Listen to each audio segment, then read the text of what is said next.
All right, welcome back everybody. Today I'm very excited to show you all what I think is probably the single best new feature in DaVinci Resolve 18, and it's frankly shocking that it took this long to implement. Without further ado, let's get right into the video. All right, so I only discovered this as I was editing my previous video because I didn't see anything mentioned on their website.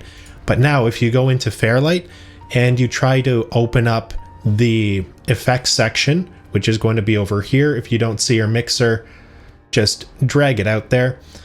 And if I try to add the effects, normally I would only have a very limited selection, but now I have every effect that I have in this folder on my computer, including some that I use for music composition. So that got me to thinking, what would stop me from opening up my normal vocal chain for my voiceovers on these kinds of projects? And lo and behold, I can actually open up Izotope plugins now, which means that for the workflow going forward, I no longer have to export my audio, put it into DAW for audio editing, do all my processing there, re-import it back in.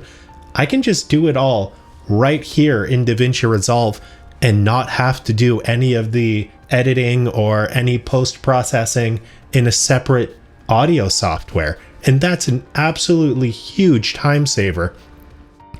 And what's even better is even the presets work. So if I wanted to scroll down, use something like the voiceover and dialogue, which I almost always use as a starting point, and I use the home voiceover enhancer, it grabs everything. It's all right here. Even the presets work. So I think this is absolutely huge. And if you agree, leave a thumbs up because I'm super excited for this. Speaking of which, something you guys might be excited about is TuneSquid, which is my royalty-free music company. So if you need anything for your video editing projects, your streams, or even some DaVinci Resolve templates and effects that I've created, just follow the link below and download it all for free. And if this video was helpful, let me know in the comment section below. And until next time, I'll catch you guys on the next video. Bye now.